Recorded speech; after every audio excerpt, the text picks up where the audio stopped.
हरे कृष्णा। सो आप सब भक्तों का स्वागत है आज की कक्षा में, गीता डिप्लोमा कोर्स में। तो आज हम 15 chapter, sorry chapter 14, 15th day है आज, हमारा 15th सेशन है और 14 चैप्टर हम डिस्कस करेंगे आज। तो आज का सेशन भी बहुत ज्ञान से संबंधित है, बहुत एनालिटिकल है, थोड़ा सा टफ रहेगा। जैसे मैंने बताया कि लास्ट के जो 6 अध्याय हैं, थोड़ा सा जगत के बारे में नॉलेज है, थोड़ा सा ज्ञान है, वो टफ है थोड़ा सा। लेकिन फिर भी व्यवहारिक जीवन में, उस प्रैक्टिकल लाइफ में हम उस नॉलेज को प्राप्त करेंगे, प्रयास करेंगे सरल भाषा में उनको हम समझने का। और जो ज्ञान है वो हमारे जीवन में बहुत काम आने वाला है, इसलिए आप ध्यान से अटेंटिव होकर उसको सुनिएगा। तो आइए हम इस सेशन की स्टार्ट करते हैं, जैसे कि हम रोज करते हैं प्रार्थनाओं के साथ।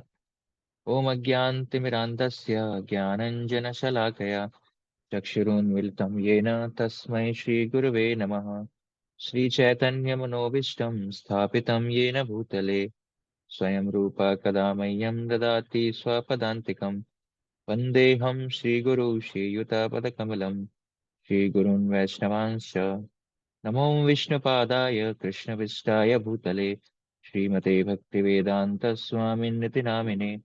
नमस्ते सरस्वती देवे गौरवाणी प्रचारिणे निर्विशेष शून्यवादी पाश्चात्य देशतारिणे। जय श्री कृष्ण चैतन्य प्रभु नित्यानंद श्री अद्वैत गदाधर शिवासादि गौर भक्तविंद। हरे कृष्णा कृष्णा कृष्णा हरे हरे, हरे राम राम राम हरे हरे। हरे कृष्णा। तो आइए हम चैप्टर 14 में प्रवेश करने से पहले, जो हमने पिछली क्लास में डिस्कस किया था चैप्टर 13 में, एक ब्रीफ रिवीजन उसका, कि हमने क्या देखा था पूरा अध्याय एक नज़र में, उसको हम चर्चा करेंगे। मैं आपको स्लाइड शेयर करता हूँ।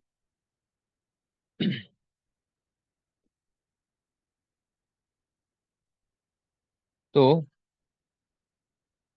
आप सबने उस सेशन को, मैं आशा करता हूँ, अटेंड किया होगा, रिकॉर्डिंग सुनी होगी। तो इस चैप्टर की शुरुआत होती है पिछले चैप्टर की अर्जुन के 6 प्रश्नों के साथ। क्षेत्र, क्षेत्रज्ञ, ज्ञान, ज्ञेय, पुरुष, प्रकृति, ये सब क्या है कृष्ण। तो इन सब का उत्तर पहले 6 श्लोकों में, क्षेत्र, क्षेत्रज्ञ और ज्ञान भगवान बताते हैं दूसरे से 7वें श्लोक में। और इस ज्ञान प्राप्त करने की 20 गुण अपने जीवन उतारने होते हैं, उन गुणों का 8 से 12 श्लोकों में भगवान बताते हैं कि इन गुणों को अंगीकार करना आवश्यक है अगर इस चीजों को आप प्राप्त करना चाहते हो। तो फिर आगे कृष्ण बताते हैं कि ये क्या है।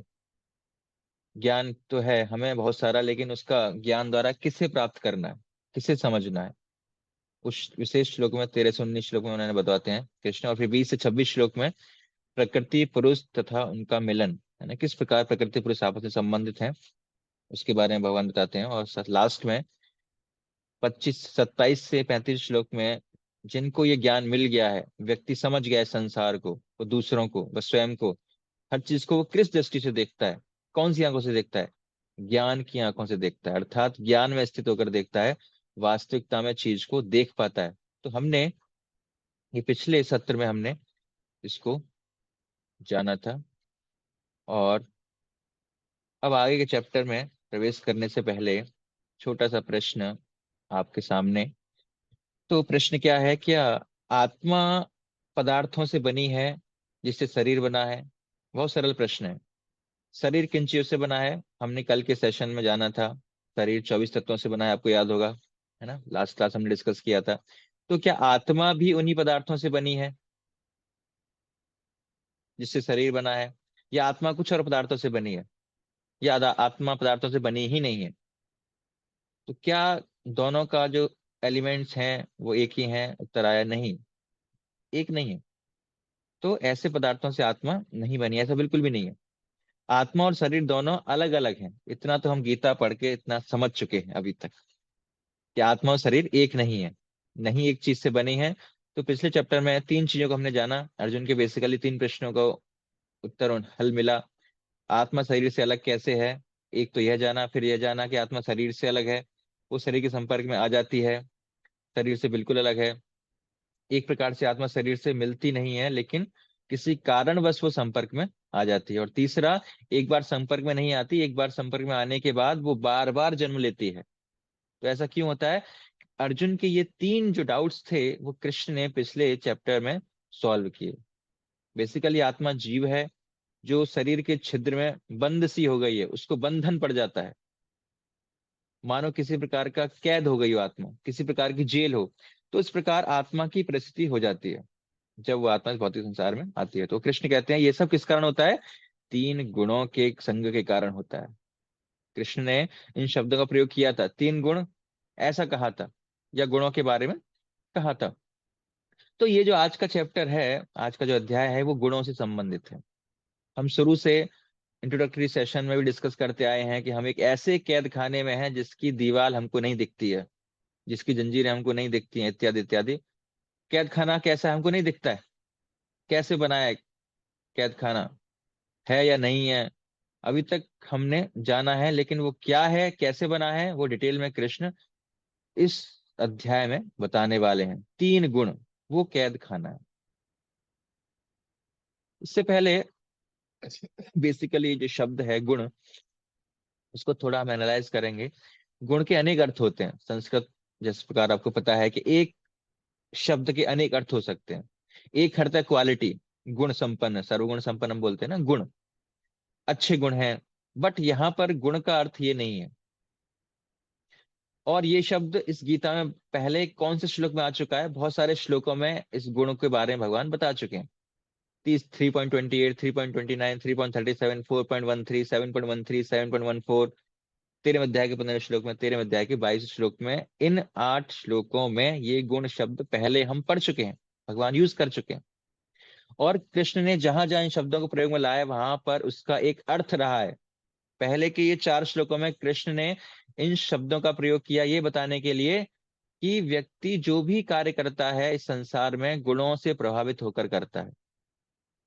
मतलब हम सब भी इन गुणों से प्रभावित होकर अपने कर्म करते हैं, कैसा भी कर्म हो, छोटा बड़ा है, बड़े से बड़ा, छोटे से बड़ा, इन गुणों के प्रभाव में करता है। तो इन 4 श्लोकों में भगवान गुण ये बताते हैं। और फिर 2 श्लोकों में, 7वें अध्याय के 13-14 श्लोक में गुणों की बात आई है।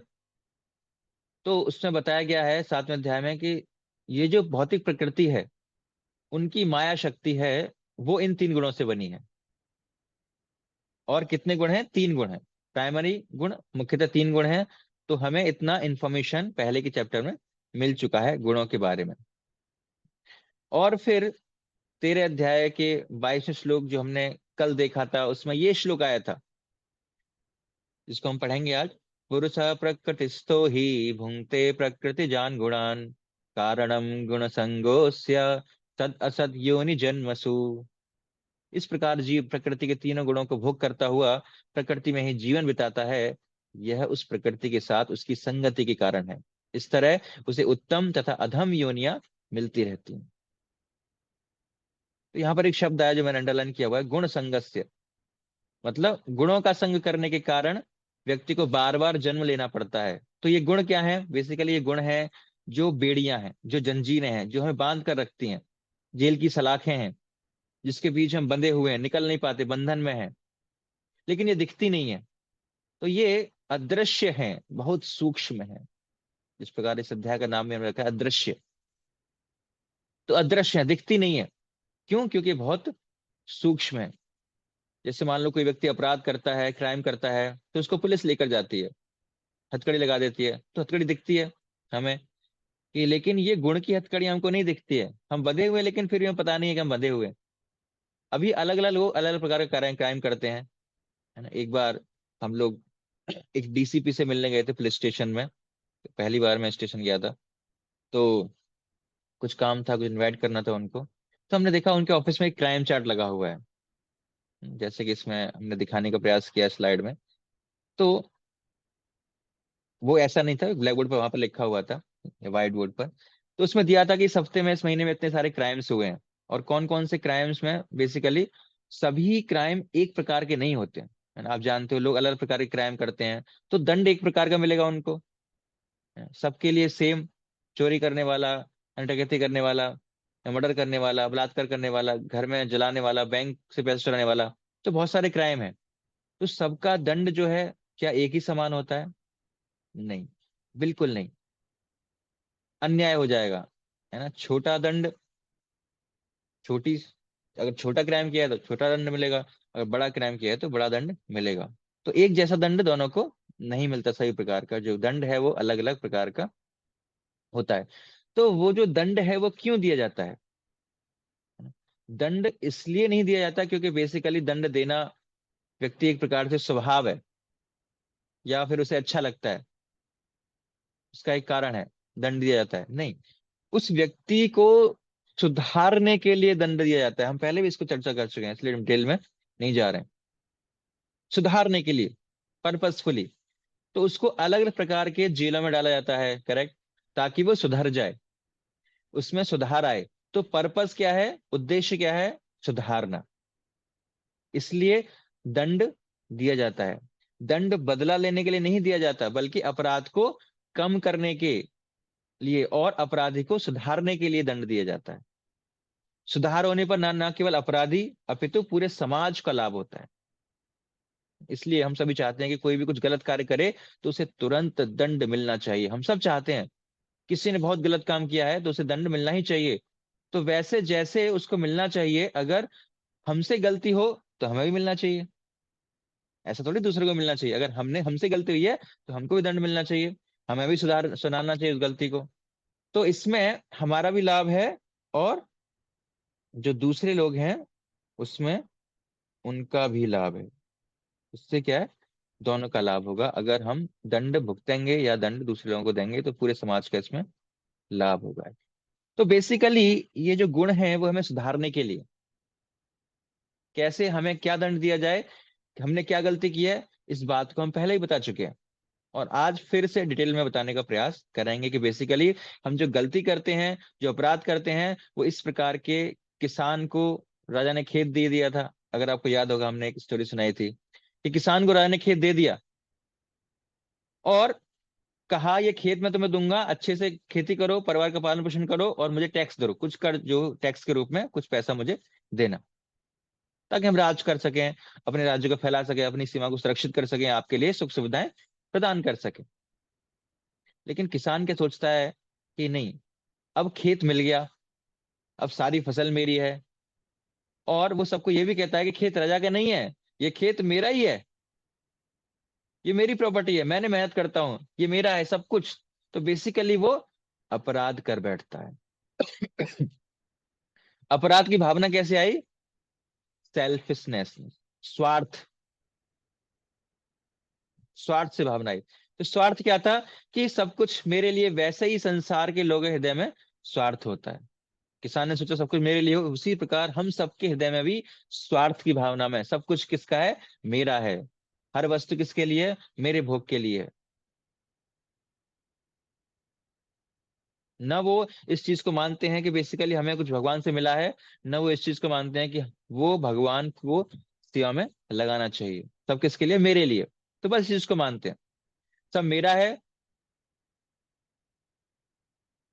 ये प्रॉपर्टी मेरी है, दूसरे लोग हों, ये जो भावना है बेसिकली जो मेरा की, ये अपराधी की भावना रहती है। इसलिए वो चुराता है, सारे मर्डर करता है, मेरा है। तो ये अपराधी की क्या रहती है? भावना रहती है। और इस अपराधी की भावना को, इस मेंटेलिटी को सुधारने के लिए भगवान की प्रकृति हमें दंड देती है। कैसे? वो इन गुणों से हमें बांध देती है। जैसे आप पेंटिंग में देख रहे हो, दो लोग कुछ काम कर रहे हैं, तो आप देख रहे हो उनका शरीर, उनके कपड़े कुछ रस्सियों से बंधे हुए हैं। ये रस्सी हमको दिखती नहीं, बेसिकली ये रस्सियां हम सबको बांधती हैं, लेकिन हमको दिखती नहीं है ये रस्सियां क्या हैं, लेकिन हम बंधे हुए हैं रस्सियों से।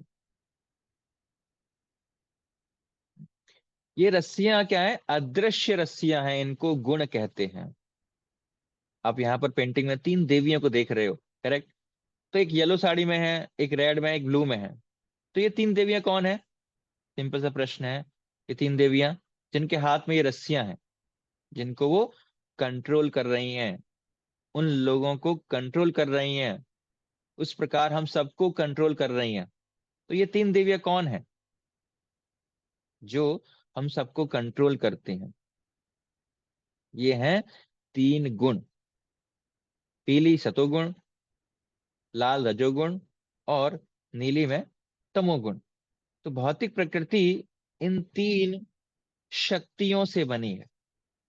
तीन शक्ति, सत्वगुण, रजोगुण और तमोगुण। तो ये तीन रस्सियां हैं जिनमें हम बंधे हुए हैं। और इन तीन शक्तियों के ऊपर कौन है? भगवान कृष्ण है। ये तीन शक्तियां भगवान कृष्ण के अधीन कार्य करती हैं।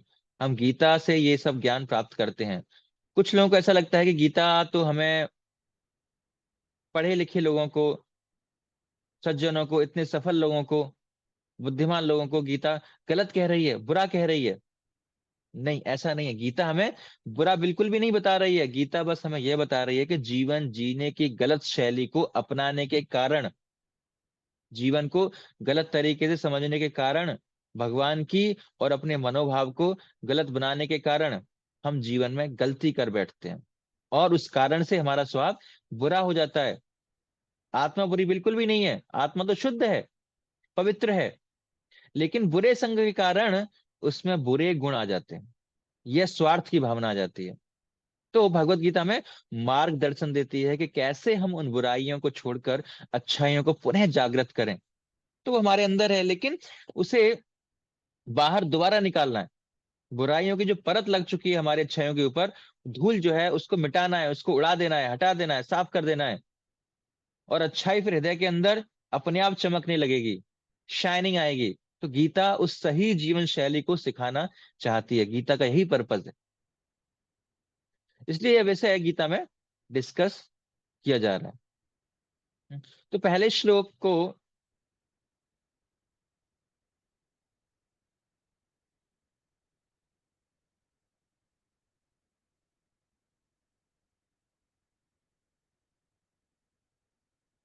उससे पहले हम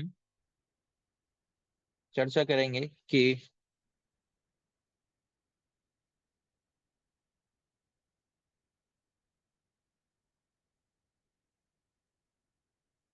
चार चीजें, भौतिक प्रकृति के तीन गुण क्या हैं, वे कैसे कार्य करते हैं, वे जीवात्मा को कैसे बांध लेते हैं, और चौथा, उनसे मुक्त कैसे हुआ जा सकता है, उनसे हम कैसे मुक्त हो सकते हैं। ये जो चीजें हैं, ये चार चीजें हम यहाँ पर डिस्कस करेंगे। तो जिसका पहला जो श्लोक है, भगवान शुरुआत करते हैं पहले श्लोक से। परम भूय प्रवक्ष्यामि ज्ञानानां मानुमत्तमम् यज्ञात्वा मुनयः सर्वे पराम सिद्धिमितो गता। अब मैं तुम्हें समस्त ज्ञानों में सर्वश्रेष्ठ इस परम ज्ञान को पुनः पुनः कहूंगा, जिसे जान लेने पर समस्त मुनियों ने परम सिद्धि प्राप्त कर ली। अब यहाँ पर आपने गौर किया हो तो भगवान कृष्ण फिर से क्या कह रहे हैं? मैं ज्ञानों में सर्वश्रेष्ठ ज्ञान आपको देने जा रहा हूं आज। तो जब मैंने ये श्लोक पढ़ा तो मुझे ये प्रश्न उठा कि चैप्टर 9 में कृष्ण कह चुके हैं कि ये सबसे अच्छा ज्ञान है, परम गुह्यतमम ज्ञान में आप सर्वश्रेष्ठ ज्ञान आपको दे रहा हूं। और फिर चैप्टर 10 में बोला कि नहीं नहीं, चैप्टर 9 से भी श्रेष्ठ ज्ञान मैं आपको यहाँ पर दे रहा हूँ, चैप्टर 10 में। अब चैप्टर 14 में फिर बोल रहे हैं ये ज्ञान मैं आपको देने वाला हूँ। तो अर्जुन, ये सबसे बेस्ट ज्ञान है, तो थोड़ा सा कंफ्यूजिंग नहीं है क्या? बार बार कृष्ण अपनी बातों को क्यों बदल रहे हैं? एक जगह एक चीज को बेस्ट, दूसरी जगह दूसरी को बेस्ट। अरे एक बार में खत्म करो ना, ये बेस्ट है। बार बार क्यों भगवान कह रहे हैं ये श्रेष्ठ है, ये श्रेष्ठ है, ये श्रेष्ठ है? तो कंफ्यूज कर रहे हैं। तो ये कृष्ण जब यहाँ पर समस्त ज्ञानों में सर्वश्रेष्ठ है, इसका अर्थ क्या है? बेसिकली अगर आपको याद हो तो कल हमने बताया था कि चैप्टर 13 से एक नया सेशन स्टार्ट हो रहा है, 6 अध्यायों का एक सेक्शन है गीता में। ज्ञान के सेक्शन चैप्टर 7 से 12 भक्ति के सेक्शन था, बीच के 6 अध्याय थे, और बाद के 6 अध्याय किसके हैं? जगत के बारे में। तो एक्चुअली जो अंतिम के 6 चैप्टर हैं ज्ञान, उससे संबंधित ये बेस्ट नॉलेज है। मतलब अंतिम 6 अध्याय का जो बेस्ट ज्ञान है, भगवान इस अध्याय में बताने जा रहे हैं। इसका मतलब ये नहीं है कि वो 9 चैप्टर के ज्ञान से ऊपर है, बट इन 6 अध्यायों का सबसे बेस्ट ज्ञान भगवान यहाँ पर बता रहे हैं, क्योंकि वो अलग डिपार्टमेंट है, ये अलग डिपार्टमेंट है। तो दोनों में कोई कंपैरिजन नहीं है, एक प्रकृति का एक जीव का। तो क्योंकि उस व्यक्ति जब जान लेता है इस बेस्ट ज्ञान को, तो वो वास्तविकता में एक अदृश्य बंधन है, उससे छुटकारा प्राप्त कर सकता है और उससे वो बाहर निकल सकता है, ऐसा कृष्ण यहाँ पर कह रहे हैं। उसके बाद अर्जुन पूछते हैं ये ज्ञान सर्वश्रेष्ठ क्यों है, क्या देगा ये ज्ञान मुझे, क्या मिलेगा अगर मैं ज्ञान प्राप्त करूं तो मुझे क्या मिलेगा इससे। तो कृष्ण कहते हैं इस ज्ञान में स्थिर होने से कोई भी मेरे जैसे दिव्य स्वभाव को प्राप्त कर सकता है। बैक टू चैप्टर 4, कृष्ण का दिव्य स्वभाव। चैप्टर 4 में कृष्ण ने अपना दिव्य स्वभाव बताया था। तो कृष्ण कहते हैं कि उस दिव्य स्वभाव को व्यक्ति प्राप्त कर लेता है जो इस ज्ञान को समझ लेता है। अर्जुन बोलते हैं मतलब जन्म मृत्यु के चक्कर से छुटकारा। कृष्ण कहते हैं बिल्कुल हाँ, यस, यू आर करेक्ट। तो फिर अर्जुन पूछते हैं ठीक है, तो जन्म मृत्यु से छुटकारा तो मिल जाएगा इस ज्ञान के द्वारा, लेकिन मैं पहले जानना चाहता हूं कि जीव सबसे पहले जन्म कैसे लिया, मतलब सृष्टि हुई तो जीव संसार में आया कैसे। आपने बताया कि आत्मा अगर तेल है, शरीर पानी है, तो दोनों मिल नहीं सकते, तो दोनों मिल कैसे गए, क्या हुआ, कैसे हुआ पॉसिबल। बहुत इंटरेस्टिंग प्रश्न अर्जुन यहाँ पर पूछ रहे हैं, बहुत रुचिकर है। बहुत लोग ये प्रश्न पूछते हैं कि आत्मा इस संसार में कैसे आई, क्या हुआ, क्यों आना पड़ा इसको। तो कृष्ण कहते हैं तीसरे श्लोक में, ममयो योनिर्मह ब्रह्म तस्मिन गर्भ। क्या श्लोक है ये, कि मैं कृष्ण क्या करता हूं, एक पर्टिकुलर आप समझ लीजिए ऑब्जेक्ट है, उसका नाम है महत ब्रह्म। महत ब्रह्म टेक्निकली हम बहुत गहराई से नहीं समझाएंगे, उसमें भागवतम में बहुत डिटेल में बताया गया है। तो इस महत ब्रह्म जिसको प्रकृति भी कहते हैं, जो कुल भौतिक पदार्थ हैं, कल हमने डिस्कस किया था 24 एलिमेंट्स, 24 पदार्थों के बारे में चर्चा की थी जिससे हमारा शरीर बना है। तो आप समझ लीजिए महत ब्रह्म क्या है, इन 24 एलिमेंट का मिक्सचर है, वो सबके साथ मिले हुए हैं, सबके सब मिले हुए हैं। तो कृष्ण क्या कहते हैं, मैं उस मिक्सचर में जीवों को डाल देता हूं, इस प्रकार मैं महत ब्रह्म को गर्भवती बना देता हूं। मैं जीवों को उसमें इंजेक्ट कर देता हूं और फिर क्या होता है, वे जीव नाना प्रकार के शरीर धारण कर लेते हैं, मतलब आत्मा को अलग अलग प्रकार का शरीर मिल जाता है जैसी उसकी इच्छा है। तो कृष्ण उन आत्मा को महत ब्रह्म में डाल देते हैं और महत ब्रह्म में उनको वो अलग अलग शरीर मिल जाते हैं। महत ब्रह्म क्या है, एक तरह से कह सकते हैं प्रकृति है। और अब ये जो कृष्ण का एक्सप्लेनेशन है, इसको जानकर अगर मैं आपसे एक प्रश्न पूछूं, आप इसका उत्तर बड़ी आसानी से दे सकते हैं कि इस एक्सप्लेनेशन को सुनकर हमें क्या पता चलता है कि आत्मा के लिए पिता कौन है और माता कौन है। आत्मा ने शरीर प्राप्त किया तो उस प्रोसेस में पिता कौन हो गए और माता कौन हो गया। जैसे हम जन्म लेते हैं तो पिता और माता द्वारा जन्म लेते हैं, दोनों का रोल होता है, वैसे यहाँ पर भी दो चीजें हैं। यहाँ पर दो आप समझेंगे एंटिटीज हैं, एक कृष्ण है, एक महत ब्रह्म प्रकृति है। तो इन दोनों में पिता कौन है और माता कौन है, कौन बताएगा।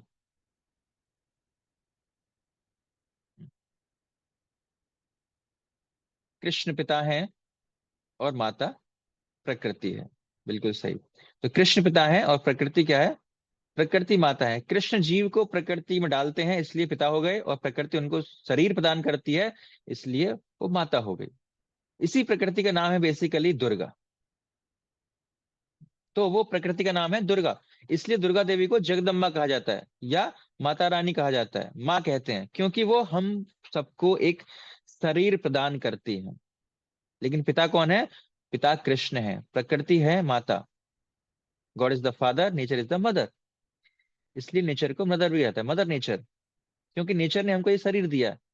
तो इस प्रकार भगवान अर्जुन के प्रश्न का उत्तर देते हैं। फिर अर्जुन पूछते हैं कि सभी प्रजातियों का जन्म ऐसे ही होता है। तो कृष्ण कहते हैं हाँ, जितनी भी प्रजातियां हैं सबका जन्म इसी प्रकार ही होता है। तो कृष्ण अलग अलग प्रजातियों के बारे में बताते हैं कि जन्म उनसे होता है। यह प्रजातियों का वर्णन, विभिन्न प्रजातियों का वर्णन भगवत गीता में नहीं है, लेकिन पद्म पुराण में इसका वर्णन आता है, बहुत सुंदर तरीके से, बहुत डिटेल में पद्म पुराण में इसका वर्णन आया है कि 9 लाख प्रकार के जलचर होते हैं जो पानी के जीव हैं, पानी में रहते हैं। जलजा नवलक्षाणी स्थावरा लक्ष्य विंसति, मतलब स्थावर 20 लाख प्रकार के क्या है, स्थावर है। और जो चलते नहीं है पेड़ पौधे हैं, बेसिकली एक स्थान पर रहते हैं पेड़ पौधे। फिर क्रीमयो रुद्र संख्यका, रुद्र संख्या मतलब रुद्र 11 रुद्र होते हैं। तो 11 लाख प्रकार के कौन है, क्रमया सांप रेंगने वाले जीव हैं जो रेंगते हैं। पक्षी नाम 10 लक्षणाव। 10 लाख प्रकार के पक्षी हैं। कितने लाख प्रकार के? 10 लाख प्रकार के। यहाँ पर पॉपुलेशन नहीं बताई जा रही है। कुछ लोग सोच रहे हैं पॉपुलेशन काउंट है, नहीं, ये पॉपुलेशन नहीं है, ये कैटेगरीज हैं। इतने प्रकार के लोग, स्पीसीज हैं। पशव त्रिमसल लक्षाणी, 30 लाख प्रकार के पशु होते हैं जमीन पर रहने वाले। और सबसे कम मानसा, 4 लाख प्रकार के। इसमें सब आ गए, देवता भी आ गए, राक्षस भी आ गए, असुर भी आ गए, मनुष्य भी आ गए, हर प्रकार के मनुष्य आ गए इसमें। तो यह 4 लाख प्रकार के टोटल होते हैं मनुष्य टाइप्स। तो अभी अगर आपको इनको टोटल करोगे तो नेक्स्ट टास्क आपका क्या है? आपको क्या करना है? इसको सम करना है, जोड़ना है। कुछ लोगों को आपको पहले से पता होगा, है ना? तो इनको टोटल करेंगे तो मुश्किल काम नहीं है। कितना आएगा ये टोटल? ये आएगा 84 लाख प्रकार की योनियां हैं। पद्म पुराण हमें फैक्ट दे रहा है, अप्रोक्सीमेट काउंट नहीं है, कोई अंदाजा नहीं है, अंदाज से इतनी होंगी, नहीं नहीं, इतनी हैं। 84 लाख प्रकार की योनियां हैं, शरीर हैं, कैटेगरीज हैं, स्पीसीज हैं। एक इंटरेस्टिंग डिटेल मैं आपको बताना चाहूंगा कि मॉडर्न बायोलॉजिस्ट, जो बायोलॉजी है, अभी तक केवल 13 लाख योनियों को ढूंढ निकाला है उसने। मतलब अकॉर्डिंग टू साइंस, अभी तक साइंस वैज्ञानिकों के अनुसार 13 लाख प्रकार की शरीर जो है उन्होंने प्राप्त कर लिए हैं। कितनी स्पीसीज हैं? 13 लाख प्रकार की। उन्होंने रिसर्च करके ऐसा पता लगाया। तो उनका कहना है, बट उनका मानना यह है कि जो ये कैलकुलेशन है, जो गणना करते हैं, उसके अनुसार कुल मिलाकर लगभग 80 से 87 लाख योनियां इस सृष्टि में हैं। कितने? 80 से 87 लाख योनियां। वो भी मानते हैं कितनी है, लेकिन हमने पता नहीं लगाई अभी, हमने देखा नहीं उनको, लेकिन है, इतनी एग्जिस्ट करती हैं। ये कैलकुलेशन है, रिसर्च पर आधारित एक प्रोजेक्शन है। लेकिन पद्म पुराण क्या है? एग्जैक्ट काउंट दे रहा है। कितनी है वो? 84 प्रकार की योनियां हैं, इतने प्रकार की स्पीसीज हैं। तो कृष्ण अर्जुन को कहते हैं, सर्वयोनिषु कौन्तेय मूर्तया संभवन्ति या, तासाम ब्रह्म मद्यो नितर अहम बीज प्रदपिता। हे कुंती पुत्र, तुम ये समझ लो कि समस्त प्रकार की जीव योनियां इस भौतिक प्रकृति में द्वारा जन्म संभव है, और मैं उनका बीज प्रदाता पिता हूँ। बीज देने वाला पिता कौन है? मैं हूँ। कि कितनी भी योनियां हैं, हे कुंती पुत्र, तुम समझ लो, समस्त प्रकार के जीव, जितनी भी स्पीसीज, 84 प्रकार की योनियां हैं, सबका पिता मैं ही हूं। मैं देता हूं जन्म उनको। शरीर कौन देता है? प्रकृति देती है। और कृष्ण बीज देने वाले पिता हैं, भगवान सबके पिता हैं। ये श्लोक से हमें यहाँ पर पता चलता है। तो अर्जुन के वो कृष्ण को आंसर कृष्ण ने दिया यहाँ पर अर्जुन के प्रश्न का। तो बहुत सुंदर शिक्षा हमें यहाँ पर मिलती है कि लोग नारा लगाते हैं, हिंदू मुस्लिम सिख ईसाई आपस में हैं सब भाई भाई, लेकिन आपस में भाईचारा तभी होगा जब लोग एक पिता भगवान को स्वीकार करेंगे। जब तक एक पिता को स्वीकार नहीं करेंगे तो आपस में भाईचारा नहीं हो सकता। सबके पिता वही हैं, पशुओं के, देवताओं के, सबके पिता कृष्ण हैं। तो भाईचारा हो सकता है यदि हम चाहें। तो उसके लिए अंडरस्टैंडिंग ये जरूरी है, ये समझना जरूरी है। तब भाईचारा आपस में हमारा संभव है, अन्यथा संभव नहीं है। तो अब कृष्ण अर्जुन को गुणों के बारे में बताना प्रारंभ करते हैं और बताते हैं कि 3 गुण हैं, सतो रजो और तमोगुण। इन 3 गुणों के बारे में श्लोक 5 से 9 में ये 3 चीजें पता चलती हैं कि ये गुण जन्म की चीजें लेते हैं, ये गुणों का प्रभाव क्या होता है, और ये गुण हमें बंधन कैसे डालते हैं, हमें कैसे बांधते हैं। तो इन 3 श्लोकों में हम ये चर्चा आती है, भगवान बताते हैं। तो ये चैप्टर है बहुत ज्यादा एनालिटिकल है, मतलब हम कंपेयर करेंगे, स्टडी करेंगे, थोड़ा सा ज्यादा एकेडमिक अप्रोच है इस चैप्टर को जानने में, समझने में। जैसे मैंने पहले भी कहा था कि ये सेक्शन ऐसा ही रहने वाला है। पहले आप इसको समझ लीजिए, आपको ऐसा लगेगा इसमें तो कुछ कहानियां नहीं है, कुछ चैप्टर नहीं है। ये चैप्टर ऐसा ही है, आपको ध्यान से इसमें पढ़ना है, थोड़ा मन लगा के। तो जन्म कहाँ से होता है? सतोगुण कहाँ से जन्म लेता है? ज्ञान से। सत्वम संचायते ज्ञानम, ज्ञान से सतोगुण आता है और सतोगुण से ज्ञान आता है। रजोगुण कहाँ से जन्म लेता है? इच्छाओं से, भौतिक इच्छाओं से। और तमोगुण कहाँ से जन्म लेता है? अज्ञान से। और ये क्या प्रभाव डालता है? हम्म, सतोगुण जन्म लेता है ज्ञान से, तो सतोगुण का प्रभाव क्या होगा? वो ज्ञान प्रदान करेगा। व्यक्ति को प्रकाश देता है। मतलब सतोगुण के प्रभाव से व्यक्ति को हर चीज आसानी से समझ में आ जाती है। समझ लीजिए मैं एक बुक खोल के पढ़ रहा हूं, अगर उस समय सतोगुण मेरे ऊपर हावी है तो बुक विषय मुझे अवश्य समझ में आएगा। रजोगुण होगा तो मेरा मन इधर उधर भटकेगा, मैं ध्यानपूर्वक बुक नहीं पढ़ पाऊंगा। और तमोगुण होगा तो मैं बुक पढ़ते पढ़ते सो जाऊंगा।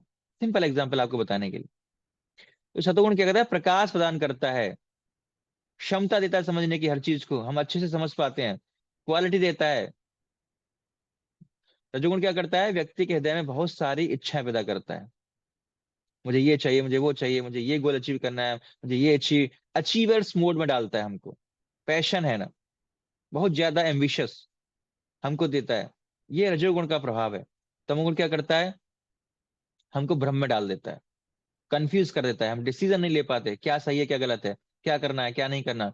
कंफ्यूज रहते हैं, परेशान रहते हैं। तमोगुण का ये प्रभाव अंत काल में, अंधकार में हमको डाल देता है, प्रमाद, आलस, भ्रम में डाल देता है। तो हमें ये क्या है? भ्रम में डाल देता है। और बंधन कैसे होता है इन तीन गुणों से, ये जानना बहुत जरूरी है। तो सतोगुण ज्ञान देता है तो उस ज्ञान से सुख आता है, और वही सुख और ज्ञान उस व्यक्ति को बांध देता है। ये गहरा विषय है। ज्ञान से सुख आएगा, जब व्यक्ति को ज्ञान आता है तो उसे सुख मिलता है, दूसरों की तुलना में ज्यादा सुखी हो जाता है।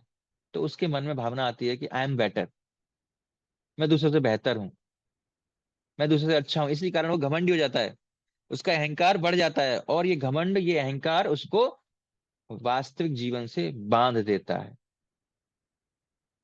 तो ज्यादा वो भौतिक जीवन में फंस जाता है। बेसिकली उसकी बेड़ियां और ज्यादा मजबूत हो जाती हैं, और खुलती नहीं है, मजबूत हो जाती हैं। सतोगुण सुख से और ज्ञान से व्यक्ति को बांध देता है। नेक्स्ट, रजोगुण कैसे बांधता है? रजोगुण से बहुत सारी इच्छाएं होती हैं, ये करना है, वो करना है, ये चाहिए, वो चाहिए, बड़ा इंसान बनना है, कुछ बड़ा करके दिखाना है, सबसे आगे बढ़ना है, बहुत ज्यादा पैशन है। तो व्यक्ति को मेहनत करवाता है, सकाम कर्म में बांध देता है। व्यक्ति फिर रिजल्ट ओरिएंटेड हो जाता है, हर चीज में उसको रिजल्ट चाहिए, फल चाहिए। उसकी मानसिकता रिजल्ट ओरिएंटेड हो जाती है, इसी कामना से, इसी भावना से काम करता है, और रिजल्ट के पीछे भागता है। इस प्रकार वो बंध जाता है, और रिजल्ट को से ही वो बन जाता है, मतलब कैद में फंस जाता है। और तमोगुण वो कैसे व्यक्ति को बांधता है? व्यक्ति को आलस में डाल देता है, उसको क्या करना चाहिए वो नहीं करेगा। फॉर एग्जाम्पल समझ लीजिए कि कोई व्यक्ति कैद खाने में, और उसको कहीं से चाबी मिल जाती है उस कैसे निकलने के लिए। तो कैसे निकलने की चाबी मिल गई तो थोड़ी मेहनत तो करनी पड़ेगी उसको। लेकिन चाबी को आप ताले में लगाओगे, डालोगे, घुमाओगे, ताला खुलेगा, फिर आप वहां से भागोगे। लेकिन अगर व्यक्ति इतना आलसी है कि चाबी भी नहीं घुमा पा रहा, अरे कौन घुमाएगा, चलो सोते हैं आराम से, तो वो निकल सकता है? कभी नहीं निकल सकता। तमोगुण क्या करता है? वो इतना ज्यादा आलस डाल देता है कि व्यक्ति पास में भी यदि उपाय भी हो तो भी समस्याओं का समाधान करने की क्षमता उसके अंदर नहीं होती है। वो कुछ नहीं करता है, इतना आलसी हो जाता है। प्रॉब्लम का सॉल्यूशन करना उसको पता है कैसे करना है, कर भी सकता है, लेकिन आलस के कारण नहीं करता।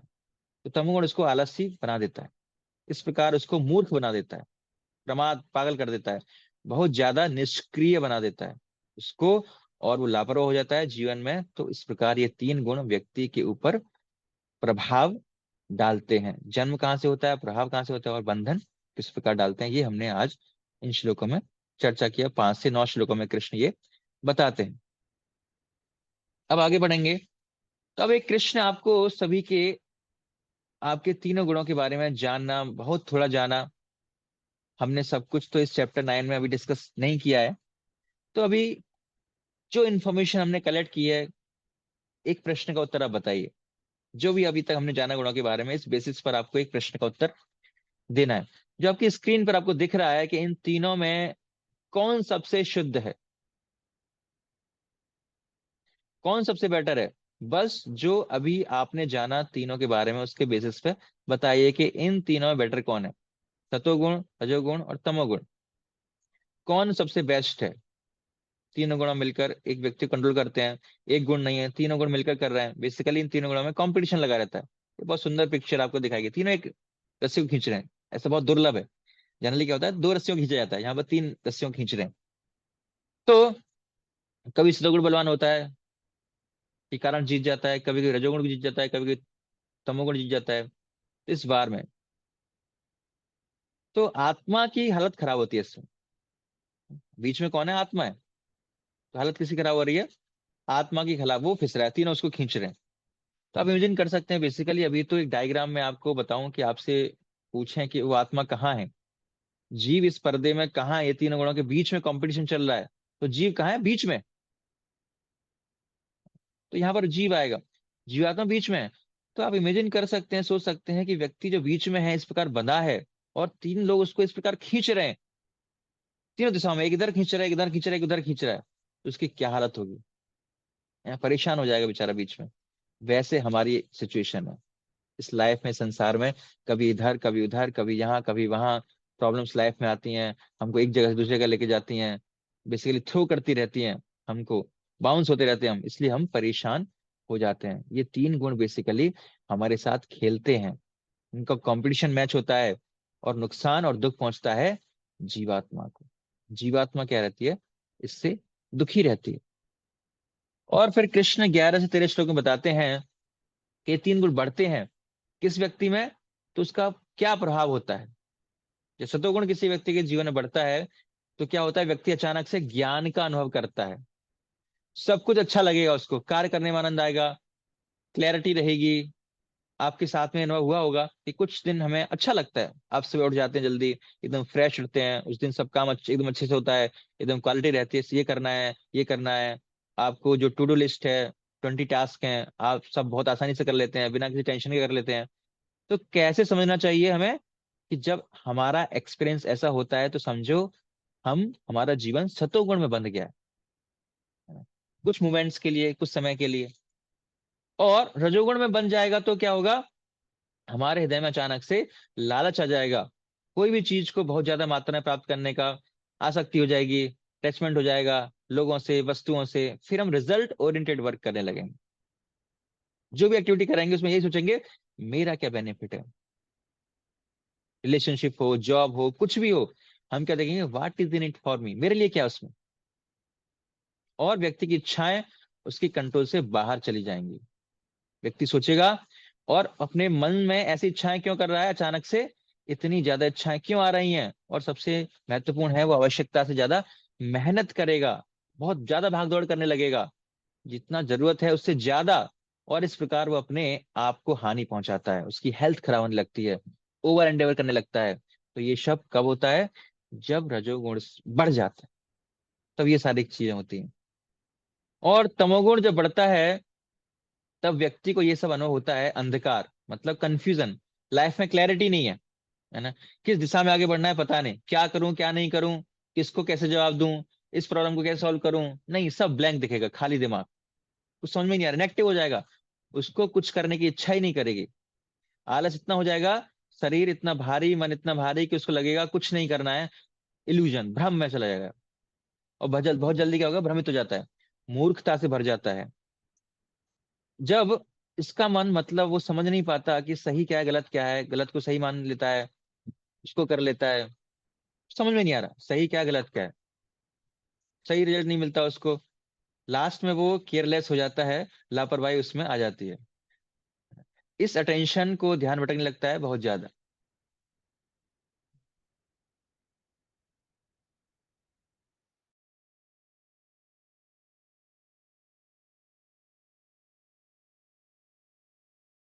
तो उसका जो मन है, वो क्या है? भटकने लगता है, वो पता नहीं लगता कि क्या सही है क्या गलत है।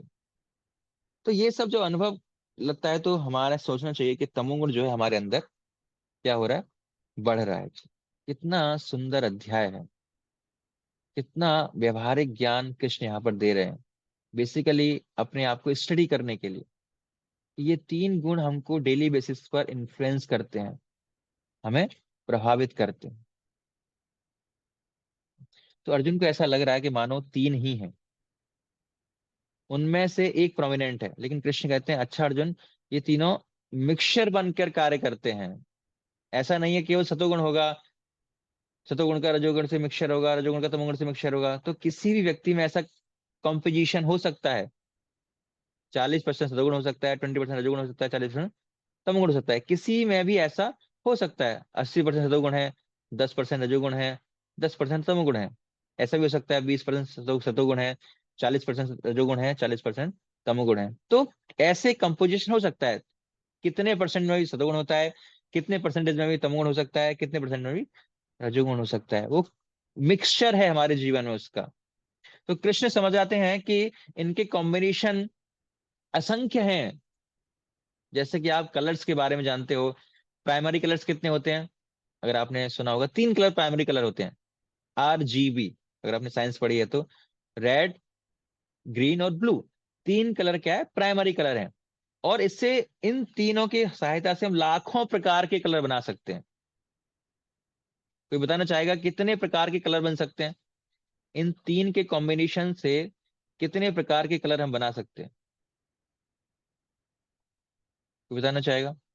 इन तीन कॉम्बिनेशन से कोई गैस, कोई अंदाजा कि कितने कलर हम बना सकते हैं? इन तीन कलर का उपयोग करके हम कितने प्रकार के कलर बना सकते हैं? Any gas? कुछ सोच पा रहे हो आप? ठीक है, कोई बात नहीं। तो इससे हम 1.68 करोड़, एक उत्तर आया 7। सो बियॉन्ड इमेजिनेशन, है ना? कितने इन तीनों के मिक्सचर से इतने ज्यादा संभव है। तो कृष्ण कहते हैं गुणों के भी इतने सारे मिक्सचर हो सकते हैं, इतने सारे कॉम्बिनेशन हो सकते हैं इन तीनों के आधार पर। इतनी सारी वैरायटी है लोगों की, तो कोई किसी में गुण है, कोई किसी प्रकार के गुण है, तो इतने सारे कॉम्बिनेशंस हैं। अब हम एक इंटरेस्टिंग एक्सरसाइज करेंगे, है ना? बहुत सुंदर एक्सरसाइज है। तो मैं आपसे रिक्वेस्ट करूंगा कि आप अपने साथ एक नोट पैड, कुछ लिखने के लिए एक पेन रखिए साथ में। अगर आपके पास पेन और नोट पैड नहीं है तो अपना मोबाइल फोन या लैपटॉप अपने साथ में रखिए। तो हम क्या करेंगे? गुण परीक्षण टेस्ट करेंगे। गुण परीक्षण। तो उनको कौन से गुण डोमिनेट कर रहे हैं हमको, तो आप बता पाओगे कि आप ज्यादा सतोगुणी हो, रजोगुणी हो या तमोगुणी हो। तो नोट पेन लीजिए, डायरेक्शन आपको हम देंगे, क्या करना है आपको, बहुत सिंपल है। बेसिकली हम आपको 18 क्वेश्चन पूछने वाले हैं, उसका आंसर आपको देना है ABC में, और उसको नोट करना है खाली कि पहले का आंसर A है, दूसरे का आंसर B है, तीसरे का आंसर A है। बस आपको ये नोट करना है, और बाद में ABC काउंट करना है आपको। बस आपको इतना ही करना है। तो आप मोबाइल फोन पे भी नोट कर सकते हैं, पहले का A है, दूसरे का B है। आपको देखना है स्क्रीन पर उसका क्या आंसर है, अपने स्वभाव के अनुसार, और फिर उसको नोट करना है। तो 3 गुण आपको किस प्रकार कंट्रोल करते हैं, मैं आशा करता हूं आप सब लोग इसके लिए तैयार हैं। तो पहला क्वेश्चन, हमें कैसे कलर्स अच्छे लगते हैं? किन कलर्स के हम कपड़े खरीदना चाहते हैं? किन कलर्स के दीवारें हमें पसंद हैं? हम कोई वस्तु कर लेते हैं तो हमें कौन सा कलर अच्छा लगता है? सबको अपना अपना फेवरेट कलर होता है। तो 3 ऑप्शन है, A B C। इसमें से आप फेवरेट चूज कर सकते हैं।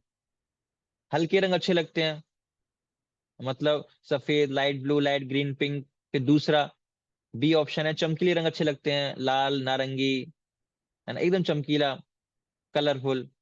और C ऑप्शन है, गहरे रंग, डार्क, है ना, काला, नीला, ग्रीन, डार्क ब्राउन। ये 3 ऑप्शन है, ABC, हल्के रंग, चमकीले रंग या गहरे रंग।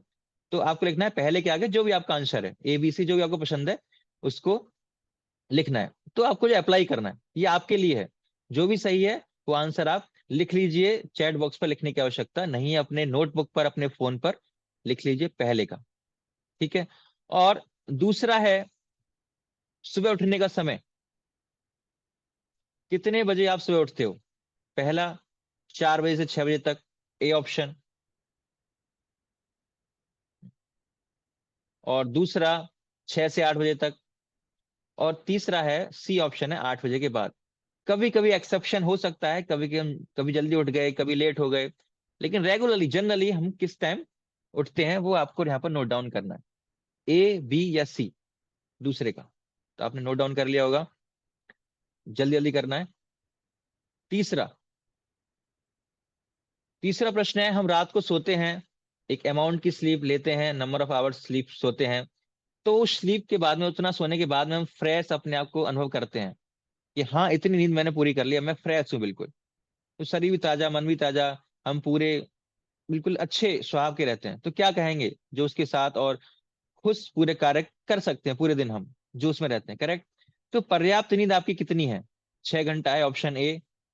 ऑप्शन बी 8 घंटा, शांति, बीच में नींद बिल्कुल टूटी नहीं है ना।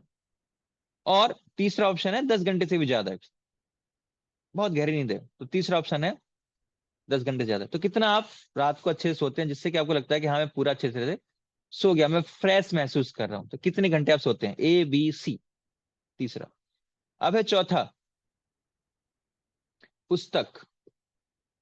तो आपको कौन सी पुस्तक पढ़ना अच्छा लगता है? कैसी पुस्तक है? आध्यात्मिक पुस्तकें पढ़ते हैं आप, अच्छी लगती हैं? या भौतिक पुस्तकें जिससे डेवलपमेंट होता है, पैसे कमाना सीखने से हम ज्यादा, इन्फ्लुएंस बनना, पर्सनैलिटी डेवलपमेंट करना, बॉडी बिल्ड करना, इस प्रकार की बुक्स आप पढ़ते हैं, आपको अच्छा लगता है सेल्फ ग्रोथ की? या फिर आपको मिथ्या विषय, फ्रिक्शनल बुक्स, नॉवेल्स हैं, स्टोरीज हैं, है ना, जिसमें कोई सच्चाई नहीं है, केवल केवल ऐसी ही झूठी मूठी कहानियां हैं, तो वो पढ़ना आपको अच्छा लगता है? तो ए बी सी, आध्यात्मिक पुस्तकें, भौतिक पुस्तकें, या फिर मिथ्या फ्रिक्शन बुक आपको पढ़ना अच्छा लगता है? तो ए बी सी, चौथे का लिखना है आपको, ए बी सी में से। तो या तीनों अच्छी लगती हैं, फिर भी इनमें से ज्यादा प्रीफर आप किसको करते हो? अगर आपको चॉइस दी जाए तो उसको आप चूज कर सकते हो, चौथे का। पांचवा, चलचित्र, फिल्म आप कैसे देखना पसंद करते हो? ऐसी फिल्में जो आपको ज्ञान दें, शिक्षा दें, ज्ञान शिक्षा पर आधारित हैं, ऑप्शन ए है उसका। और दूसरा है फिल्म, ऐसी फिल्में जो एडवेंचर हैं, रोमांस है, इस प्रकार की मूवीज हैं, ऐसे आप देखना पसंद करते हो? या फिर डरावनी है, जिसमें ज्यादा वॉयलेंस है, मारकाट है, वैसी मूवीज देखना अच्छा लगता है आपको? तो ए बी सी, जो आपको ठीक लगता है आप उसको टिक करके अपने नोटबुक पर लिख सकते हो। छठा, रचनात्मक, क्रिएटिविटी कब आती है आपके अंदर? किस समय आप क्रिएटिव महसूस करते हो, ज्यादा अच्छा आप कुछ कार्य कर सकते हो, कुछ क्रिएटिव करना है, तो आप किस समय अपने आप को सबसे ज्यादा फ्रेश मानते हो? सुबह के समय प्रीफर करोगे आप, या दिन का समय प्रीफर करते हो, या रात का समय? कुछ लोग हैं वो रात को काम अच्छा करना उनको अच्छा लगता है, उनको लगता है रात को बेस्ट समय होता है, मैं बेस्ट रात के समय होता हूँ। कुछ लोग बोलते हैं नहीं मैं बेस्ट में दिन के समय होता हूँ, कुछ लोग कहते हैं मैं बेस्ट अपना सुबह दे पाता हूँ।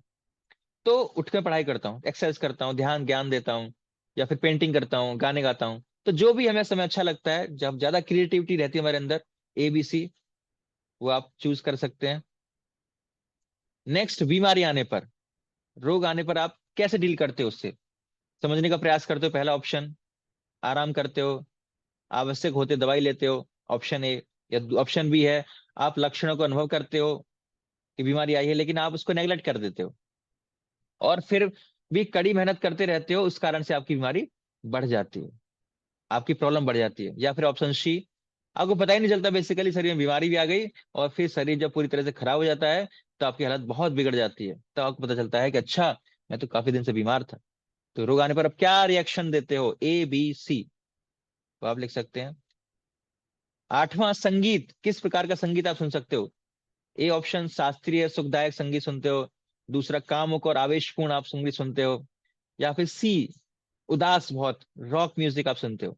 तो कैसा म्यूजिक, कैसा संगीत आपको पसंद है, ए बी या सी?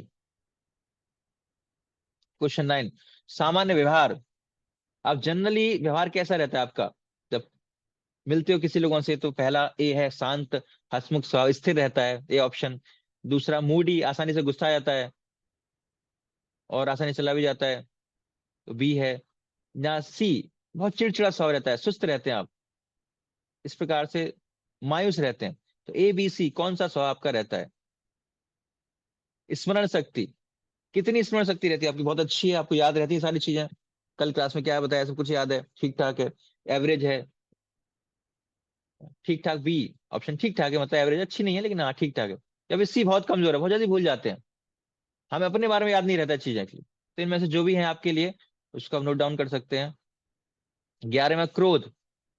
क्रोध अगर आपको बहुत कम आता है तो ये ऑप्शन, कभी कभी आता है बी लिखिए, और अक्सर आता रहता है ना, जैसा लगता है ना, बिल्कुल गुस्सा नाक पे ही रखा रहता है हमारा, तो आप उसको सी लिख सकते हैं, ए बी सी। और झूठे वचन आप कब कब बोलते हो, झूठ कब बोलते हो? कभी नहीं बोलते, ए ऑप्शन। और बी ऑप्शन, परिस्थिति के अनुसार, जब जरूरत पड़ती है, हमारे लाभ के लिए है, नौकरी के अनुसार आवश्यकता पड़े तो अपना काम बन रहा है, तो हम झूठ बोल रहे हैं, परिस्थिति के अनुसार झूठ बोल रहे हैं, बी ऑप्शन। या फिर सी ऑप्शन, हम झूठ बोलते ही रहते हैं, मजाक मजाक में झूठ बोल देते हैं, है ना। तो सी ऑप्शन। 13वां है वाणी, बहुत मधुर और सुखदायक है, दूसरों को सुकून देती है, या थोड़ी आक्रामक है, एग्रेसिव है हमारी, थोड़ा सा डर लगता है जब लोग बात करते हैं, मुझसे घबरा जाते हैं, कंफर्टेबल नहीं होते हैं, है ना, नेगेटिव स्पीच। या फिर सुस्त और नकारात्मक है, मतलब डिस्करेज करने वाली है हमारी स्पीच, मोटिवेट करना नहीं, डिस्करेज करती है, गलती बताना है, तो हमेशा लो रहते हैं, निराश रहना, सुस्त है, नकारात्मक स्पीच है, तो सी लिख सकते हैं। चौथा, निवास स्थान, हमेशा साफ रहता है, साफ सफाई रहती है, जो भी घर है, कमरा है हमारा, या टेबल है, रीडिंग टेबल है, या कभी कभी साफ करते हैं, हफ्ते में एक दिन, महीने में एक दिन, बी ऑप्शन। या फिर हमेशा गंदा ही रहता है, महीने 2 महीने में कभी एक बार किसी ने लगाया तो साफ करते हैं, नहीं तो नहीं करते, तो ए बी सी, सफाई। दान अक्सर आप कब देते हैं? हमेशा देते रहते हैं, अक्सर, रेगुलरली, डेली बेसिस पे, मंथली बेसिस पे, वीकली बेसिस पे, या फिर कभी कभी शायद दे देते हैं, है ना, कोई मांगने आ गया कभी दे दिया, साल 2 साल में, या इच्छाएं नहीं होती देने देने की, शायद ही कभी दिया हो कभी। 5 साल पहले मैंने 11 रुपए दिए थे, तो अक्सर देते हैं, कभी कभी देते हैं, या शायद ही कभी देते हैं, ए बी सी।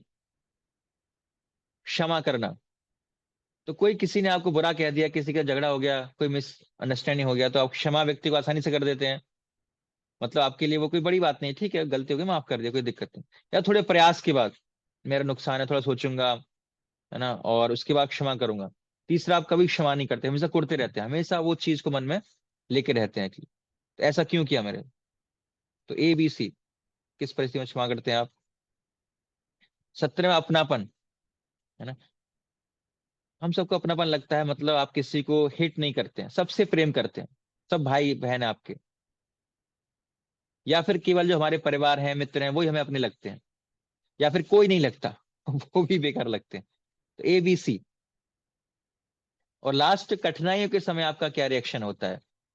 ए, आप धीर होते हैं, बहुत संसाधन पूर्ण होते हैं, स्टेबल रहते हैं, रिसोर्सफुल होते हैं, मतलब ठीक है, प्रॉब्लम आ गई, इसको सॉल्व कैसे करना है, एकदम ठंडे दिमाग से सोचते हैं, तो ए।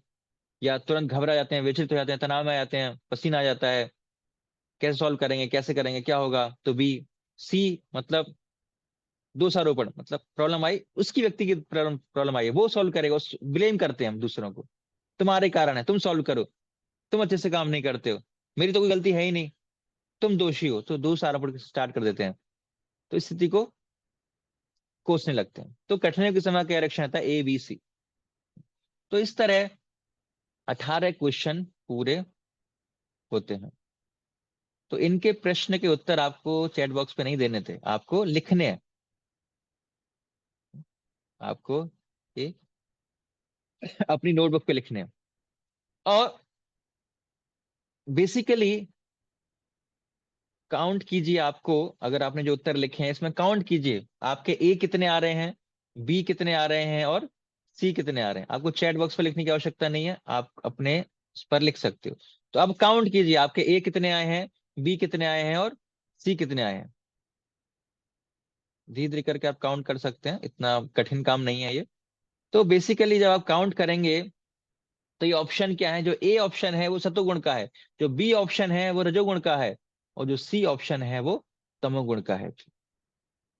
तो अगर आपके ए ज्यादा आए हैं, तो मतलब आपके अंदर सतोगुण ज्यादा प्रभावशाली है, और अगर बी ऑप्शन ज्यादा आए हैं आपके, तो आपके अंदर रजोगुण ज्यादा है, और अगर आप सी ऑप्शन ज्यादा आए आपके अंदर, तमोगुण की प्रधानता है। तो ये जो प्रश्न हैं, ये अपने मन से नहीं लिए गए हैं, जो गीता के अध्याय हैं, जो गीता के चैप्टर्स में, अन्य चैप्टर्स में जिनके बारे में भगवान चर्चा करते हैं, उनको यहाँ पर समराइज करके हमने 18 प्रकार के प्रश्न बनाए हैं। तो आपने काउंट कर लिया होगा। तो आप में से कोई व्यक्ति अगर शेयर करना चाहें, तो आप बता सकते हैं, जैसे सूर्य प्रताप प्रभु ने शेयर किया, है ना, B12, मतलब रजोगुण थोड़ा सा उनके अंदर ज्यादा है। और कोई भक्त शेयर करना चाहेंगे, मतलब ये ऑप्शनल है, कोई कंपलसरी नहीं है, आप करना चाहें तो कर सकते हैं, ना भी करना चाहें तो भी चलेगा, कोई दिक्कत नहीं। B11 रजोगुणी। सो कभी कभी ऐसा भी हो सकता है, सेम सेम भी आ सकते हैं, रजोगुण और सतोगुण में सेम हो गया, मिक्सचर भी हो सकते हैं हम, या तीनों इक्वल लेवल पर भी हो सकते हैं, तो वो कॉम्बिनेशन चलता रहेगा। लेकिन ये एक एक्सरसाइज के माध्यम से हम थोड़ा समझ सकते हैं, जान सकते हैं कि कौन सा गुण हमारे अंदर ज्यादा प्रभावशाली है। और भी कुछ लोग भेज रहे हैं, A6B12C3, 3B A6 A13। कोई तमोगुणी नहीं है सी जिसके ज्यादा हो? कोई नहीं है, कोई बात नहीं। तो इससे हमें अपने बारे में पता चलता है, और एक एक्यूरेट एक्सरसाइज है एक प्रकार से अपने बारे में जानने के लिए कि हमारे अंदर कौन सा गुण जो है वो प्रोमिनेंट है, जो डोमिनेट करता है, जो ज्यादा प्रभावशाली है। तो यहाँ पर एक शिक्षा हम ले सकते हैं इस चीज से, जीवन की किसी भी क्षेत्र में अगर हमें प्रगति करनी है तो उसके लिए सबसे महत्वपूर्ण क्या है? एटलीस्ट हम खुद को जाने, अपने स्वभाव को जाने, अपनी आदतों को जाने, अपनी कमजोरियों को समझें और विशेष गुणों को जाने। इससे जब एक व्यक्ति परिचित हो जाता है तब उसके लिए जीवन में प्रगति करना आसान हो जाता है। स्पिरिचुअल लाइफ में भी प्रोग्रेस करना है तो बेसिकली इनको समझना काफी हेल्पफुल, मददगार साबित होगा। इसलिए तो कृष्ण ये ज्ञान अर्जुन को दे रहे हैं कि जानो तभी तो आप कुछ कर पाओगे, नहीं तो क्यों दे रहे होते भगवान? अगर यूजफुल नहीं होता तो कृष्ण क्यों दे रहे हैं ये ज्ञान? क्योंकि ये यूजफुल है, उपयोगी है हमारे लिए। तो बहुत सुंदर एक्सरसाइज। और मुझे लगता है कि आप अपने अपने रिजल्ट से सहमत होंगे। जो आपको रिजल्ट मिला है उसमें कोई, आपने एग्जाम चेक किया, आपने एग्जाम दिया और आपने चेक किया है, तो निश्चित रूप से आप सहमत होंगे, आप सेटिस्फाई होंगे उस रिजल्ट से। इसके बाद अर्जुन को कृष्ण यह बताते हैं कि इन गुणों के कारण व्यक्ति को क्या रिजल्ट मिलता है, क्या फल मिलता है, परिणाम क्या मिलता है। लॉन्ग टर्म बेनिफिट क्या मिलता है दीर्घ काल के लिए, मीडियम टर्म बेनिफिट मध्य काल के लिए, या शॉर्ट टर्म बेनिफिट मतलब कुछ समय के लिए क्या रिजल्ट मिलता है, तुरंत क्या रिजल्ट देते हैं ये तीनों गुण। कितना सुंदर एनालिसिस है यहाँ पर भगवान का। इतना अच्छे से वो बता रहे हैं कि लंबे समय तक, मतलब मृत्यु के बाद जो व्यक्ति सतोगुण में होकर मरता है, शरीर त्यागता है, वो कहाँ जाता है? महर्षियों के लोक में जाता है। मतलब वो ऊपर के लोकों में जाता है, प्रमोशन होता है उसका। जो रजोगुण में शरीर छोड़ता है वो कहाँ जाता है? वो वहीं के वहीं रहता है, मनुष्य भूलोक पर ही रहता है, मनुष्य का मनुष्य ही रहता है। और जो तमोगुण में शरीर छोड़ता है उसको एनिमल किंगडम में, पशु समाज में जन्म लेना पड़ता है, पशु योनि में जाना पड़ता है। दीर्घ काल बेनिफिट उसका है। और तुरंत में क्या बेनिफिट होता है उसको? जैसे सतोगुण हमारे में आ जाएगा तो क्या होगा? ज्ञान बढ़ जाएगा, उससे नॉलेज आ जाएगी। रजोगुण बढ़ आएगा तो क्या होगा? लालच आएगा। तमोगुण आएगा तो लापरवाही आ जाएगी। अभी हम इसको कैसे समझें? जैसे कि हमारी लाइफ में मोमेंट्स जिसमें आपको ऐसा लग रहा है कि मन में बहुत लालच आएगा, तुरंत समझ लो रजोगुण बढ़ रहा है। लापरवाही मतलब तमोगुण बढ़ रहा है। और मध्यकालीन में सतोगुण हमें शुद्ध करता है। ये क्या करता है? शुद्ध करता है सतोगुण। और रजोगुण क्या करता है? हमें कष्ट देता है रजोगुण हमको। और तमोगुण हमें अज्ञानता में डालता है। इतना कृष्ण यहाँ पर बताते हैं। अब नेक्स्ट श्लोक में इस सेक्शन का बेसिकली मोड़ या गुण, हम क्या परिणाम देते हैं हमको, वो आखिरी श्लोक है। वो यह है, ऊर्ध्वं गच्छन्ति सत्त्वस्था मध्ये तिष्ठन्ति राजसा जगन्य गुण वृत्तिस्था अधो गच्छन्ति तामसा। कि सतोगुणी व्यक्ति क्रमशः उच्च लोकों के ऊपर जाते हैं। तो यह एक जनरल नॉलेज है जो हमको समझने में बहुत हेल्पफुल रहेगी कि बेसिकली हमारे जीवन में सतोगुण बढ़ेगा तो हम प्रमोशन प्राप्त करेंगे, ऊपर के लोगों में जाएंगे, प्रोग्रेस करेंगे स्पिरिचुअली, इनफैक्ट मटेरियली भी हम ज्यादा अच्छा स्टैंडर्ड ऑफ लाइफ जिएंगे अगर हम सतोगुण में होते हैं तो। रजोगुण इस पृथ्वी लोक पर ही रह जाता है। जो रजोगुणी होते हैं वो बेसिकली जहां है वहीं रह जाते हैं। स्टेगनेशन आ जाता है, एक नो प्रमोशन नो डिमोनेशन, वैसे की वैसे ही स्टेज में हम होते हैं। तमोगुणी जो होते हैं वो नीचे गिरते हैं, तमोगुण में स्थित है, नीचे नरक के लोक में जाते हैं, पशु योनि को प्राप्त करते हैं, मतलब डिमोशन होता है। लाइफ में हमारी जैसी लाइफ है उसका स्टैंडर्ड गिर जाएगा, हम नीचे की ओर बढ़ने लगेंगे तमोगुण उनके प्रभाव से। तो ये जनरल स्टेटमेंट यहाँ पर कृष्ण के द्वारा बताया जाता है। तो अर्जुन बोलते हैं बाप रे, ये मोड्स, ये गुण, ये तो बहुत ज्यादा पावरफुल है। और सब कुछ यही करते हैं, ऐसा लगता है सब कुछ कि हमने किया या हम अपने को कंट्रोल कर रहे हैं, लेकिन बेसिकली ये मोड्स कर रहे हैं। हम तो मूर्ख हैं जो अपने आप को सोच रहे हैं, ये मोड सब कुछ कंट्रोल कर रहे हैं। ये हम सबसे वही कार्य करवाते हैं जो वो जो करना चाहते हैं। तो कृष्ण कहते हैं बिल्कुल अर्जुन, ऐसा ही है, ऐसा ही होता है। मोड्स के प्रभाव में व्यक्ति सब कुछ करता है। जितनी भी गतिविधियां हैं ये गुण के द्वारा ही होती हैं। तो अर्जुन कहते हैं आज का लास्ट क्वेश्चन आंसर कृष्ण दे दीजिए, कैसे मुक्ति मिलेगी इनसे, इन गुणों से छुटकारा कैसे मिलेगा, ये अदृश्य बंधनों से हम कैसे मुक्ति प्राप्त कर पाएंगे, इन अदृश्य रस्सियों से हम कैसे छुटकारा मिलेगा, अर्जुन पूछ रहे हैं। तो कृष्ण कहते हैं अर्जुन, अगर उस प्रोसेस को तुम जान लोगे तो जन्म मृत्यु वृद्ध और अनेक कष्टों से मुक्ति मिलेगी। साथ ही साथ इस जीवन में भी तुम, इस प्रेजेंट लाइफ में भी तुम अमृतमय आनंद का अनुभव करोगे, मतलब बहुत ज्यादा खुश रहोगे अगर ये प्रोसेस आपने जान लिया तो। गीता हमें ये नहीं सिखाती कि अगला जीवन में हमें खुश रहना है, बल्कि हमें ये भी सिखाती है कि ये जीवन भी हम कैसे खुशी खुशी बिताएं। तो अर्जुन के इस प्रश्न का, क्वेश्चन को कृष्ण कहते हैं अर्जुन, ये जीवन में भी आनंद, अगले जीवन में भी आनंद, अगर तुम इस बात को समझ जाओगे तो ऑफ कोर्स अर्जुन क्यों नहीं समझना चाहेगा, समझना चाहेगा। तो अर्जुन अब बेसिकली ये तीन क्वेश्चन पूछते हैं 21 में, श्लोक 21 में, कि जो तीनों गुणों से परे जा चुका है, इन तीन गुणों के बंधनों को पार कर चुका है, उसके लक्षण क्या है, वे व्यक्ति को मैं कैसे पहचानूंगा, उसका आचरण कैसा होगा, व्यवहार कैसा है, आचरण कैसा है, और इस व्यक्ति का, और तीसरा कि पार करने की प्रक्रिया क्या है, क्या प्रोसेस है, हाउ टू ओवरकम, इन मोड से मैं कैसे पार पा सकता हूं।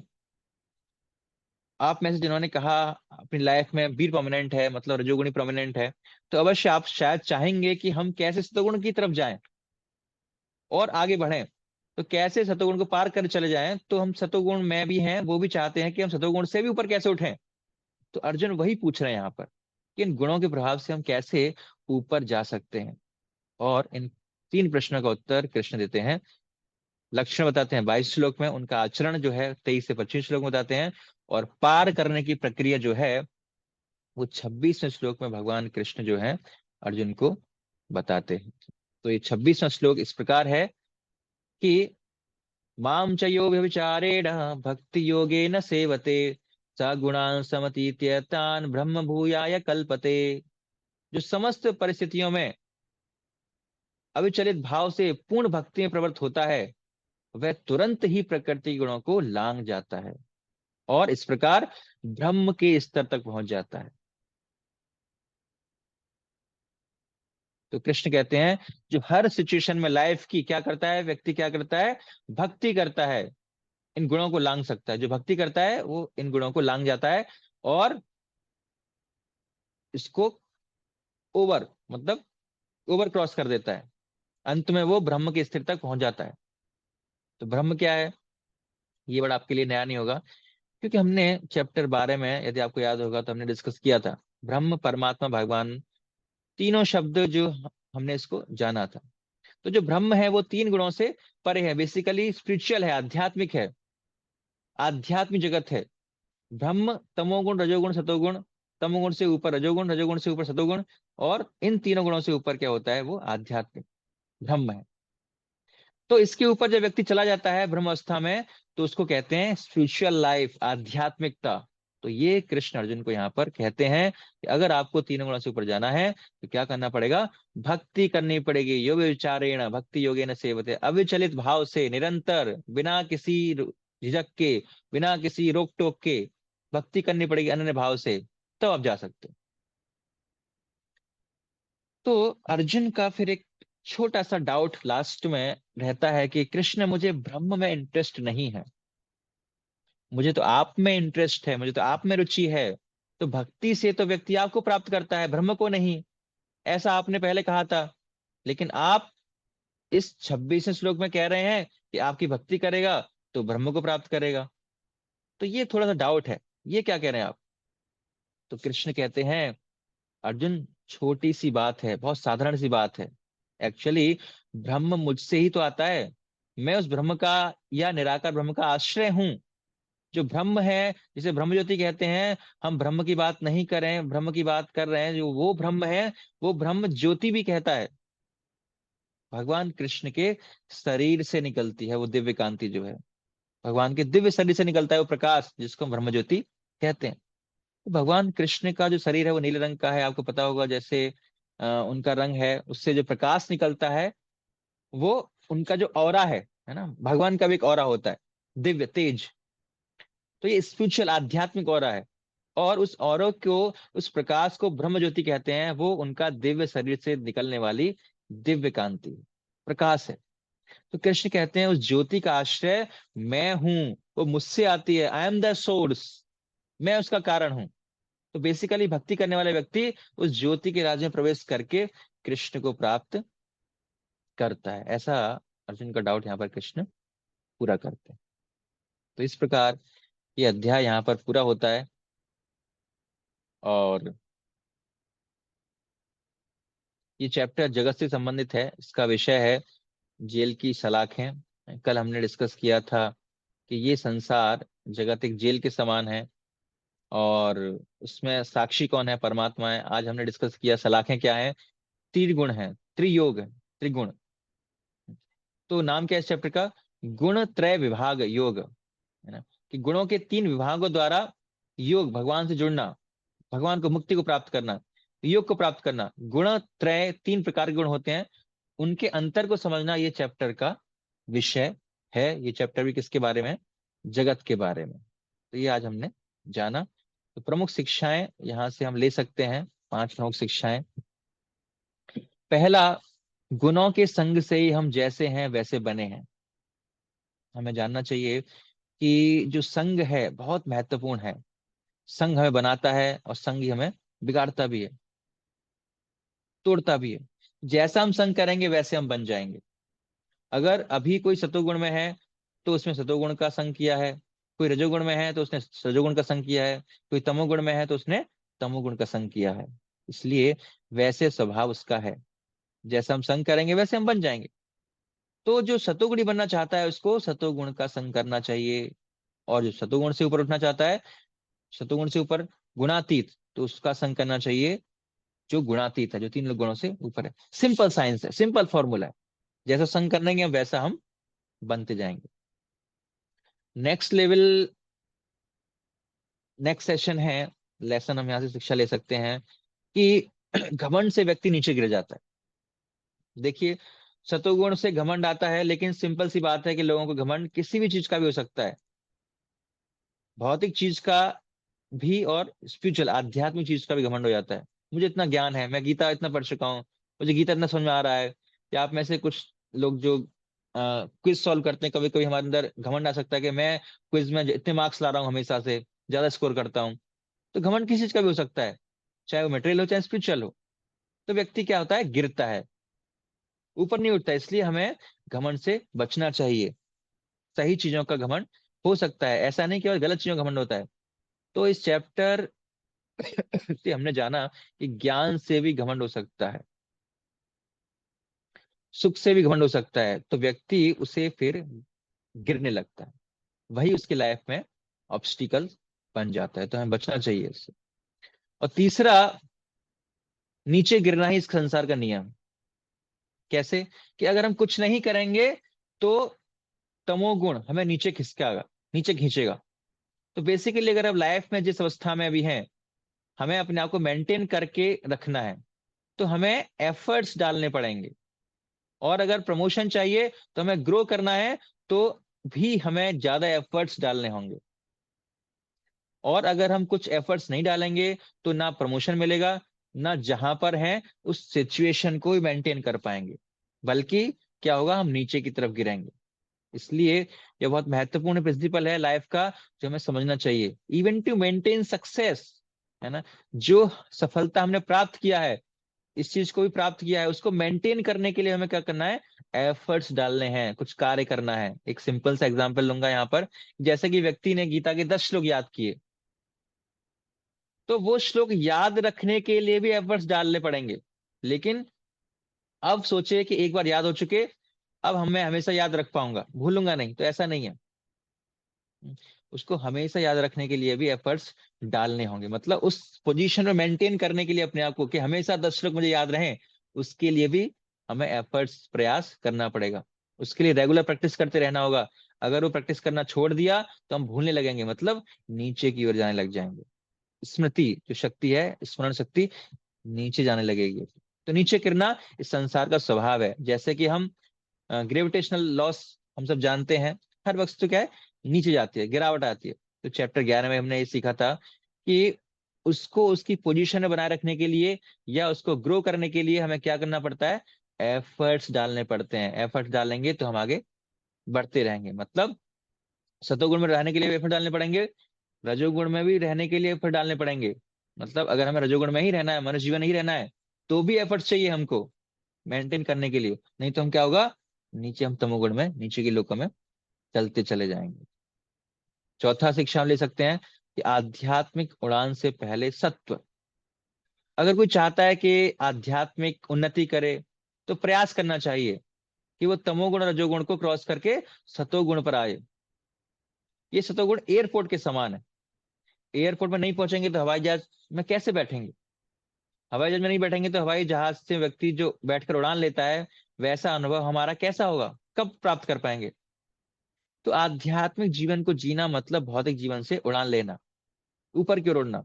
लेकिन वो ऊपर की ओर उड़ने के लिए हमें एयरपोर्ट जाना पड़ेगा। वो एयरपोर्ट क्या है, सतोगुण है। तो स्पिरिचुअल लाइफ में प्रोग्रेस करना है तो हमें सतोगुण में एयरपोर्ट में आना ही पड़ेगा। तभी हम स्पिरिचुअली प्रोग्रेस कर पाएंगे, उड़ान भर पाएंगे। तमोगुण और रजोगुण में रहेंगे तो मुश्किल होगा, बहुत मुश्किल होगा, हम प्रोग्रेस नहीं कर पाएंगे। इसलिए सतोगुण स्पिरिचुअल लाइफ के लिए बहुत ज्यादा सपोर्टिव है, बहुत ज्यादा महत्वपूर्ण है। पांचवा है संतुलन। एक महत्वपूर्ण शब्द, बैलेंस। अगर आपको जानना है कि सतोगुण क्या है, तो सतोगुण है बैलेंस। जीवन में कोई परिस्थिति हो, अगर आपको ये तीन गुणों के विषय को समझना है, तो जो बैलेंस सिचुएशन है, संतुलन होगा, वो सतोगुणी रहेगा। जो एक्सट्रीम में रहेगा वो रजोगुणी रहेगा या तमोगुणी रहेगा। या तो अच्छा एक्सट्रीम या बुरा एक्सट्रीम, रजोगुणी तमोगुणी। जो बैलेंस करेगा अपने जीवन को वो सतोगुणी रहेगा। मतलब बैलेंस, मतलब बैलेंस खाना, है ना, बैलेंस सोना, ये सब क्या है, सतोगुण की है। अगर एक्सट्रीम करना तो क्या है, या तो रजोगुणी या तमोगुणी है। तो मिडिल में रहेगा वो बैलेंस वाला सतोगुणी होगा, या ना। तो वो संतुलन, जीवन संतुलित होना चाहिए, जीवन शैली बैलेंस्ड होनी चाहिए। हमारा आहार, निद्रा, हमारा प्रोफेशन, सब कुछ संतुलन साथ में होना चाहिए। तब हम अपने जीवन को सतुगुणी बना पाएंगे। ये चार पांच शिक्षाएं हम ले सकते हैं अपने जीवन से, अपने जीवन में उतार सकते हैं, जिससे कि हमारे जीवन में निश्चित रूप से बहुत लाभ आएगा। तो आज का चैप्टर एक नजर में, एक अध्याय, क्या क्या हमने आज डिस्कस किया। भगवान कृष्ण पहले 4 श्लोकों में बताते हैं कि जीवात्मा प्रकृति का संग कैसे करता है, और 5 से 9 में बताते हैं कि 3 गुण कैसे उनको बांध के रखते हैं। और 10 से 20 श्लोकों में गुणों के कार्य, प्रभाव और परिणाम, क्या कार्य है गुणों के, क्या प्रभाव डालते हैं और परिणाम क्या होता है, वो हमें बताते हैं। अर्जुन के फिर 3 प्रश्न होते हैं। जो गुणों से परे है उसका व्यवहार क्या है, लक्षण क्या है, उन गुणों से परे कैसे जा सकते हैं। तो उनका आंसर जो है, कृष्ण 22 से 27 श्लोक में, 6 श्लोक में बताते हैं। गुणातीत कैसे बनना है, भक्ति करनी है, अनन्य भक्ति, फुली सरेंडर। तो ये हमने आज के अध्याय में यहाँ पे चर्चा किया। और इसके बाद कल अध्याय 15 डिस्कस करेंगे, जिसका नाम हो स्वतंत्रता का मार्ग, किस प्रकार हम स्वतंत्र हो सकते हैं। तो हमारी कल भी क्लास रहेगी, तो कल भी आपको आना है सेम टाइम पर। तो आप सब लोगों का बहुत बहुत धन्यवाद, आपने इतने ध्यान पूर्वक सुना। हरे कृष्णा कृष्णा कृष्णा कृष्णा हरे हरे, हरे राम